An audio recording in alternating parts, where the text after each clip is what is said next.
સમાચારમાં આગળ વાત કરીએ સુરતથી સૌથી મોટા સમાચાર સામે આવી રહ્યા છે। બ્રેકિંગ ન્યૂઝ જણાવી દઈએ, પૂરગ્રસ્ત વિસ્તારોની મુલાકાતે નાયબ મુખ્યમંત્રી હર્ષ સંઘવી પહોંચ્યા। પટારના આંબેડકર નગર, આઝાદ નગરમાં પરિસ્થિતિનો તાગ મેળવ્યો। ખાડીપુરનું પાણી ઘરોમાં ઘૂસતા અસરગ્રસ્તો સાથે મુલાકાત કરવામાં આવી। અસરગ્રસ્ત પરિવારોને ₹6,800ની સહાય શરૂ। શહેરમાં નુકસાનના સર્વેની કામગીરી લગભગ પૂર્ણ થઈ છે, કહ્યું હર્ષ સંઘવીએ। પાણી ભરાયેલા ઘરોના પરિવારોને તાત્કાલિક સહાય અપાઈ, હર્ષ સંઘવીનું નિવેદન। મહત્વના સમાચાર જણાવી દે, સુરતથી નાયબ મુખ્યમંત્રી હર્ષ સંઘવી પૂરગ્રસ્ત વિસ્તારોની મુલાકાતે છે। ભટાર વિસ્તારના આંબેડકર નગર અને આઝાદ નગરની મુલાકાતે રાજ્યના નાયબ મુખ્યમંત્રી આઝાદ નગર અને આંબેડકર નગરમાં ખાડીપુરના પાણી લોકોના ઘરોમાં ઘૂસ્યા હતા। નાયબ મુખ્યમંત્રી આંબેડકર નગરના લોકોને જરૂરી સહાય પૂરી પાડી। ₹6,800ની સહાય અસરગ્રસ્તોને પૂરી પાડવામાં આવી છે। નાયબ મુખ્યમંત્રીનું હર્ષ સંઘવીનું નિવેદન। કાલે બપોરથી લઈને અત્યાર સુધીમાં આખા શહેરમાં સર્વેની કામગીરી મોટા ભાગની પૂર્ણ થઈ ગઈ છે। જે લોકોના ઘરમાં પાણી ભરાયા છે તેવા લોકોને ₹6,800ની વૈકલ્પિક સહાય કાલથી જ આપવામાં આવી છે।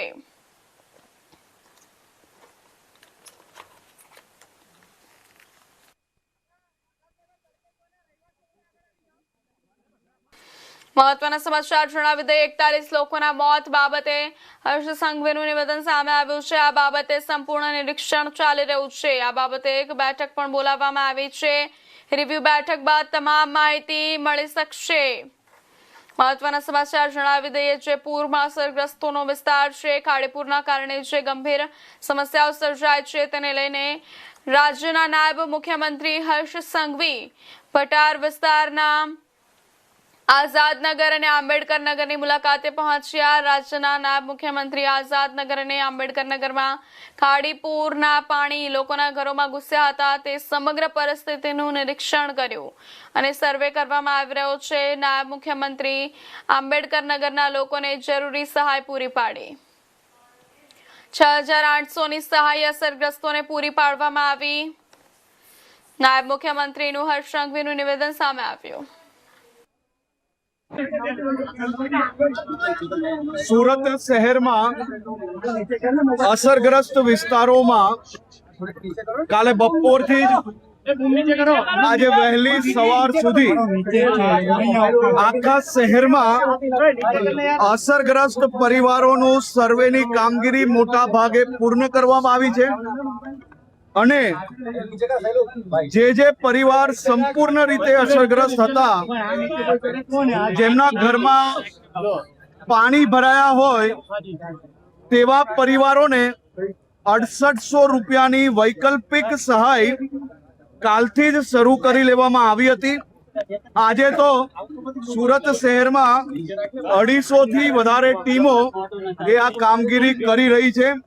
આજે વહેલી સવારે collector Shri, municipal commissioner Shri અને ચૂંટાયેલા પ્રતિનિધિઓ જોડે ગ્રાઉન્ડ ઝીરો પર આ તમામ સહાયની કામગીરીનું નિરીક્ષણ બી કરવામાં આવ્યું છે।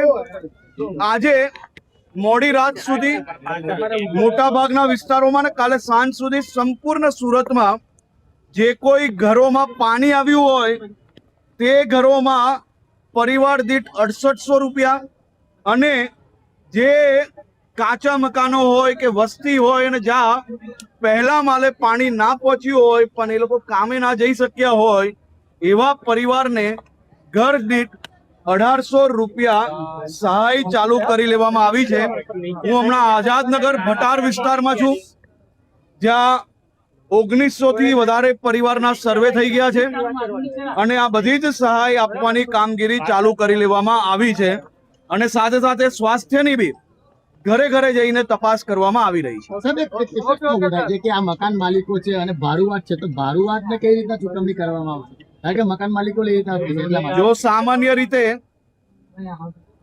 જે મકાન જેના નામે હોય તેને જ આપણે સહાય આપી શકતા હોઈએ છીએ, પણ માનવતાના ધોરણે આપણે આમાં ઘણું ડોક્યુમેન્ટેશન નથી કર્યું અને માત્ર એક જ પ્રૂફના આધારે બી લોકોને તાત્કાલિક મદદ મળી રહે તે માટે આ વ્યવસ્થાઓ મજબૂતાઈથી આપણે નીચે સુધી પહોંચાડવામાં પ્રયાસ કર્યો છે।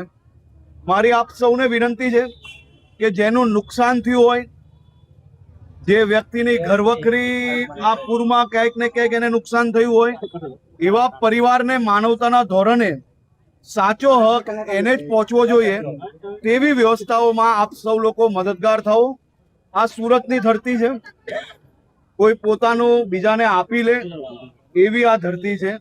અહીંયા કોઈ બીજાનું લઈ લે એ વાતમાં દમ નથી. આ માનવતાની ધરતી છે, આ દયાળુઓની ધરતી છે અને આ દાનવીરોની ધરતી છે. અહીંયા તમામ લોકોને એનો હક પહોંચે તેવી વ્યવસ્થાઓ કરવામાં આવી રહી છે. અલગ અલગ ઘટનામાં 41 લોકોના મોત થયા છે. આ લોકોને સંપૂર્ણ નિરીક્ષણ ચાલી રહ્યું છે અને આજે બી હમણાં એની બેઠક છે. એકવાર એનું નિરીક્ષણ થઈ જાય પછી એ બાબતે પાછું હું બ્રીફ તમને સૌને કરીશ. હમણાં બપોરે જ્યારે એનું નિરીક્ષણ છે અને એનું રિવ્યુ બેઠક છે એના પછી હું તમને એક્ઝેક્ટ એની માહિતી આપું છું. હમણાં હું સહાય કામગીરીમાં કાલથી આવીને જ સીધો લાગેલો છું અને એ કામગીરી બી આખો રિવ્યુ, ફ્લડમાં ક્યાંથી પાણી આવ્યું, કોઈ બી ભૂલ થઈ છે, જો ભૂલ થઈ છે તો એની પર શું એક્શન લેવા, એ બધી જ વસ્તુઓ બી કરવામાં આવશે અને કમ્પ્લીટ કડક પગલાં એની અંદર બી લેવામાં આવશે. પરંતુ હજી એ રિવ્યુ બપોરે થશે તે પછી હું આપ સૌને એની માહિતી આપીશ. સુરત જિલ્લામાં છેલ્લા 2-3 દિવસથી પડેલા ભારે વરસાદ બાદ 5 તાલુકામાં આવેલી 15 થી વધુ મુખ્ય ખાડીઓની સ્થિતિને લઈને ગંભીર ચિંતા વ્યક્ત થઈ રહી છે. ખાડીઓ પર થયેલા ગેરકાયદેસર દબાણો અને તેમના કુદરતી વહેણમાં અવરોધ સર્જાતા વરસાદી પાણી ખેતરોમાં ઘૂસી ગયા છે. પરિણામે કામરેજ, માંડવી, પલસાણા, મહુવા અને ઓલપાડ તાલુકાના અનેક વિસ્તારોમાં ખેતરો પાણીમાં ગરકાવ થઈ ગયા છે. ખેતરોમાં પાણીનો નિકાલ ન થતા ડાંગરનું ધરું કોહવાઈ ગયું છે, જ્યારે શાકભાજીના પાકને લઈને પણ ભારે નુકસાન પહોંચ્યું છે. અનેક વિસ્તારોમાં વાવણીનું કામ અટકી જતા ખેડૂતોમાં પાક નિષ્ફળ જવાની ભીતિ ફેલાઈ રહી છે. ખેડૂત આગેવાન જયેશ દેલાડે જણાવ્યું કે દક્ષિણ ગુજરાતમાં ભારે વરસાદની કુદરતી આપત્તિની સૌથી મોટી અસર ખેડૂતો પર પડી છે. તેમના જણાવ્યા મુજબ ઔદ્યોગિકીકરણ અને બિલ્ડરો દ્વારા ખાડીઓ પર કરાયેલા ગેરકાયદેસર દબાણો, પુરાણું અને કેમિકલયુક્ત પાણી છોડવાના કારણે ખાડીઓનું અસ્તિત્વ જોખમમાં મુકાયું છે અને વરસાદી પાણી નદી કે દરિયામાં જવાને બદલે સીધું ખેતરોમાં ફરી વળ્યું છે. ઓલપાડ અને સાણ વિસ્તારમાં સર્જાયેલી પૂર જેવી સ્થિતિ માટે પણ ખાડીઓની દુર્દશા મુખ્ય કારણ હોવાનું તેમણે જણાવ્યું.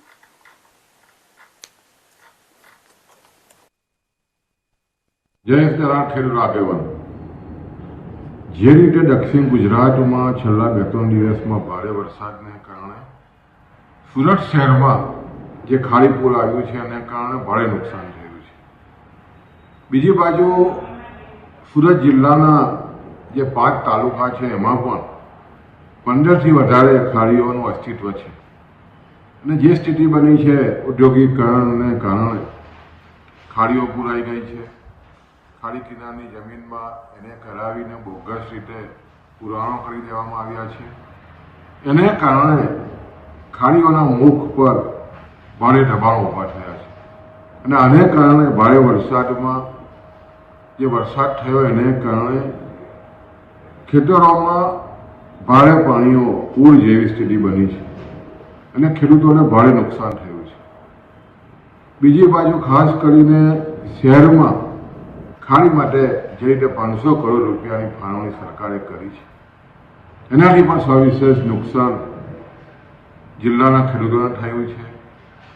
આ ખાડીઓમાં કેમિકલવાળું પાણી છોડીને જે જીવંત ખાડીઓ છે એને આજે નિર્જીવ કરવામાં આવી છે.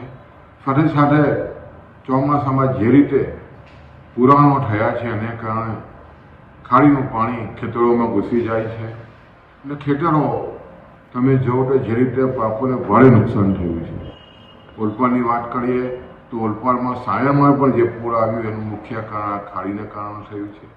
એટલે સરકારશ્રીને અમે વિનંતી કરી છે કે સુરત શહેરમાં ખાડી માટેની જે 500 કરોડની જોગવાઈ કરી છે એવી જ જોગવાઈ સુરત જિલ્લાના જે 4 તાલુકા છે એના માટે જે ખાડીઓ જઈ રહી છે, પુરાણો થઈ રહ્યા છે અને જે રીતે બિલ્ડરોએ એની પર અતિક્રમણ કર્યું છે એને દૂર કરીને અને ખાસ કરીને આ ખાડીઓને ઊંડી કરવામાં આવે અને ફરી પાછી જીવન કરવા માટે 1000